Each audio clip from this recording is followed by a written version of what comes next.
I think the big picture theme of this entire event was to essentially run a hackathon and to get ideas from them and ideas for innovation in the civil engineering infrastructure space, right? So with that, we can get started on innovation and hear from the industry side, right? Especially from Umesh sir and from Manjunatha sir on this. So maybe Umesh sir, you can get started on just a brief of this thing, and then I have a few talking points. Lovely to be part of this panel, and idea is good. It's pregnant with so many possibilities. Let's put it that way. But I'm going to start on a slightly different note. When only a couple of guys threw up their hands in terms of having a startup, my strong advice, I'm talking from personal experience, do get into startups, but after obtaining at least 5 years of meaningful professional experience. Because when you graduate at the age of 22, 23, yes, you can be good in academics. However, that professional experience, somehow you do not have a chance to get exposed to while you are doing your degrees or postgraduates or doctoral as well. And also let me add that before you attain the age of 28, 30, you can be absolutely fearless and frank, telling someone, oh, I don't understand, can you teach me? Possibly once you cross that age, once you have started something new on your own, it becomes even techno-commercially difficult for you to confess that I do not know this. So ideally, you should get a good professional, solid experience for first 5 years, and then do get into a startup. Do start your own venture. In my opinion, that is the best time to get into that. So if you walk around a lot of construction sites, right, you'll see a lot of quality, durability issues, right? You'll see a lot of essentially honeycombing, cold joints, cracks, etc. And a lot of premature failures as well. You design for a service life of 50 years, but you get a service life of only 20 years, right? You also see a lot of time and cost overruns associated with all of these projects. So the question that I have for both of you is, how do you see the role of innovation in the big industries such as yourselves in fixing this problem? And how do you see the role of innovators like our young undergraduate and graduate students over here in essentially preventing these problems from happening in the first place? Right, sir? If I were to take that question, we are using the word innovation. The first and foremost innovation which has to be inculcated in our fraternity is ethics. And that is something lacking in the Indian industry. What Professor Keshav talked of, premature failures, service life, yeah, they are partially related to technical matters, but partially related or largely related to our psyche, ye chalta hai. So possibly we will have to give a go-by to chalta hai syndrome, and we will have to come up with a strict regimentation in terms of the construction quality. Of course, the implementation and regulatory mechanisms will have to be robust. Somehow in our country, they are good on paper, but in terms of implementation, we are lacking in a big way. And honestly, I do not see any conscientious effort being made. Okay. Because we had approached Bureau of Indian Standards and complimented them that yes, you are bringing in more and more advanced codes of practices, which are now getting in line with the international codes of practices. But we will have to equally establish the implementation regimentation with the help of government. Eventually, BIS is under blessings and auspices of Central Government of India. So it shouldn't be too difficult for them. To some extent, I'll not exactly blame, but that had been our shortcoming as, let us say, Indian society. For example, since we are talking of concrete and cement and we are in the civil engineering kind of gathering, if you refer to IS 456 2000, that was the first time we talked of kind of not using OPC alone. We talked of mineral admixtures, but they were still not mandatory. While in 90s itself, if you go to any of the European nations, for the coastal region, the mineral admixtures, for the benefit of students, what I am saying is that I need to emphasize that unless you add something like fly ash or GGBS, your permeability of the concrete is going to increase, and that is going to create a problem in terms of the durability. Now I am finding in the upcoming draft that instead of having only two limit states, one of strength and second of serviceability, we are going to talk of robustness, we are going to talk of life of the building. The durability is also The included. durability, obviously, it has to come. See, durability was considered as a part under serviceability under 2000 Yes. code. But let's understand one thing, that how many years did we take? The previous code dated 1978. Even though it is dated 1978, most of it you may not know. It was eventually published in 83. So even though it is dated 78, it came in 83. Before that it was 64. And after 78, 2000, it's now 2026 by when the code will be published. So this gap is a bit too long. And in a way, we will have to become innovative as Indians to keep up the pace. Because, it's very easy to say. I believe more in personalities like Rahul Dravid, that if the going gets tough, you put your head down and start playing for the day. In a sense, if you keep on working, then you will eventually attain progress. So while we are talking of innovation, I'm all for it. But the first innovation will have to come in our psyche and culture in terms of working. So I completely agree with you that our psyche needs to change, and maybe an innovation, a thought for all of us here is how can we work on changing our own psyche and our own attitude to small imperfections. Arey chalta hai, right? No, not acceptable. Let's fix it. All right. So if we look at one of our neighbors, again, I'm going a little bit unscripted here, but if you look at some of our neighbors, for example, look at China, right? I know we don't like comparing ourselves to them, but there was a point in time when India was actually more developed than China. China was more agrarian than India. India had a larger industrial base. We had, our GDP, I think, per capita at some point was higher in the late 80s, early 90s. And you look at China now, they, I think, can call themselves a developed nation, even though I don't think they do. So they have some of the most advanced manufacturing. They're able to build structures very fast. During the COVID time, we saw them deploy hospitals with mass beds within a few weeks itself.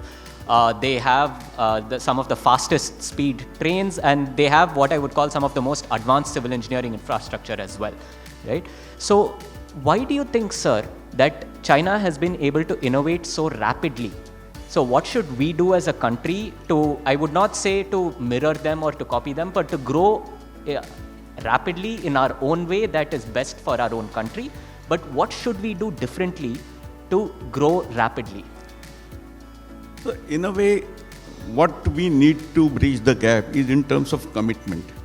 Honestly, what we have been lacking all along is the commitment, and kind of a dictum previously, which was when possibly I was in college, that what gets taught in college is not useful in the practical field, and what is happening in the practical field is never taught in the colleges. Somehow we will have to get away from that.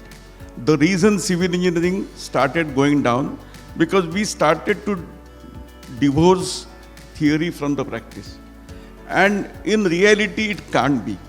The field in which you will try to do that, the quality will suffer. In a way, you talked about failures, you talked about honeycombing, you talked about early de-shuttering. Why? Because again, what gets taught in the theory is never made applicable. Chinese never did that. And secondly, let's also put it, this is not the forum for that, but they have a different political system.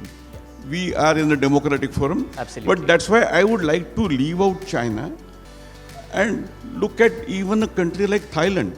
Let's put it this way, that Thailand 40 years before was nowhere close to what we are today. But now Thai people, if you go to see their infrastructure and network, they have gone way ahead of us.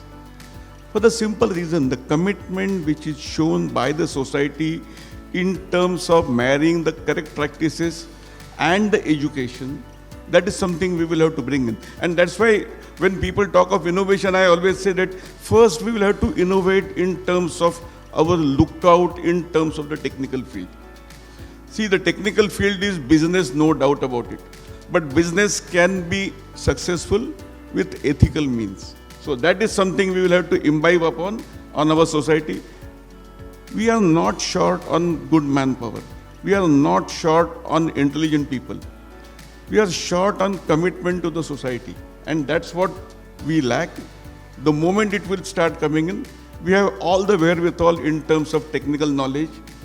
We have entire wherewithal in terms of what we can import and export. Because possibly in 1990s, I'll be very honest with you, you will be surprised that when I saw first the piling machine, rotary drilling machine in 2000, when we started with the infrastructure project, it was like a novelty to me.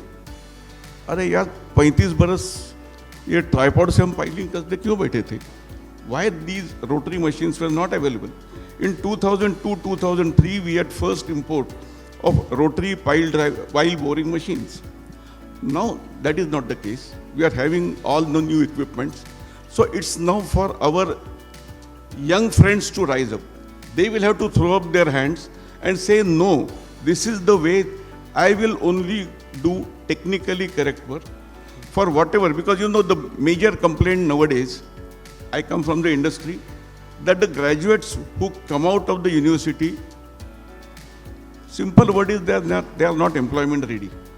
Let's put it this way. So that's where possibly academicians like you and practicing people like me, the fault is not theirs, fault is ours. That we never chose to work together. We possibly work in silos, and that's where the student community is suffering. Absolutely. In order student community doesn't suffer on this, we will have to interact and work together in close tandem, and that will bring up, see, whatever our Honorable Pradhan Mantri ji has said that we want to see Vikasit Bharat by 2047. Yes, it's a good push, but for that we will have to work in a decidedly kind of a particular kind of path defining way. If we are going to continue with the way in which we had been working over the last 20 years, it may not be that easy to reach that goal. That's my opinion. Thank you, sir. I absolutely agree with you. Industry and academia need to work together. And we also hope that every single member of the audience seated here, well, let's include ourselves as well. Every single person in this room. The fault is with us. The fault is with us. Every single person in this room takes up the call to serve our country and ensure we reach our common vision of Viksit Bharat 2047. All right. Sir, now, again, similar questions, right? What innovations or what practices can we follow to essentially fast track our innovations at the materials level from an industry perspective? I would like to talk about from the industry perspective. We are not lagging behind in terms of material science. We lagged because of the government intends to execute fast track projects, because it's a democratic system, as Sir is telling. Some political systems can continuously demonstrate progress. So in India, it's always not like that. Okay, the central government in power, state government will suffer because of the multiple party systems. Development won't happen. Still, in spite of that, we are having 7.5% GDP growth, fastest growing economy. This all has happened in the last 15 years, because now, like, we have common digital platform of payment making. Then what practice happens in Bangalore, Pune will immediately follow, Bombay will follow, or what happens in Bombay, the Delhi will follow in terms of construction technology. Because infrastructure companies like L&T, Kalpataru, Tata Projects, and many big construction powerhouses, they adopt technology very fast and implement across India for multiple projects. Another big push that we see nowadays is on sustainability. The United Nations has their sustainable development goals. India has its own goal for net zero in the construction sector by 2070. I have a two-part question for you. The first is what are some of the biggest challenges that you face as an industry in adopting sustainable practices? The subtext to that question is a lot of sustainable practices are often also economically viable, either at zero cost or at slightly lower cost. So what are the other challenges that the industry faces in adopting these sustainable solutions? And the second is, as my questions have always been, what is their role in helping us adopt these so that we all, mostly them, can have a better future more? I would like to proudly say JSW Cement is the world's lowest carbon footprint company in the world. Lowest carbon footprint company. We are every year on year, continuously achieving that lowest carbon in terms of overall cement product, even though we are migrated to 21.6 million tons. So the philosophy of each and every construction, how we can reduce the carbon footprint. Okay, you are all going to be the practical engineers. You may join a construction site, maybe in an airport, Adani Airport, which are coming up for Terminal 2 next. Or you may join an expressway or a bullet train project, or you may join a high residential project. So the moment you go to the field, or you moment to go to the design office, JW consultants. So the moment you take up the specification for concrete making, so first you think whether I am approving a pure OPC concrete mixes or not. The first challenge for all of you. The moment you say res, I am approving only pure OPC 43 grade or 53 grade cement for M20 to M50 or M100 grade concrete, then you are not a sustainable engineer at all.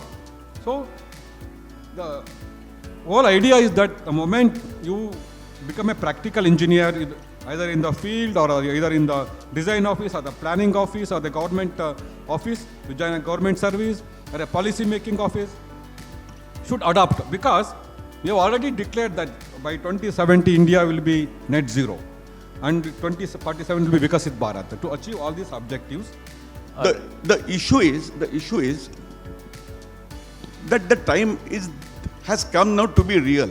Yeah. When we are talking of that we want to be sustainable, you can't shift the goalpost. Yes. See, what is happening, that for our political convenience, let me put it this way, we are shifting the goalpost every now and then. When I sit in that committee, I talk of aligning myself with the international standards. Now, whether America was sustainable? No. Europe was sustainable? No. Then if you are trying to align with those standards, then possibly you are going to have a material consumption which is going to match with those standards. You can't have best of both the worlds. You can't be going stringent on certain provisions of the code and still hope to reduce the material consumption. Let me put the question other way around, sir. So you are a concrete technologist. Tell me, if I don't want to use concrete and steel, and if my entire area of the country is defined as seismically active, which material will you suggest? Wood and timber is no in our country because you can't cut the jungles. Yeah. You can't cut the trees. Steel is out because that is high on carbon. Cement is out because that is high on carbon. Load bearing is big no to me as a structural engineer because it is extremely weak in terms of seismic resistance. What do I use?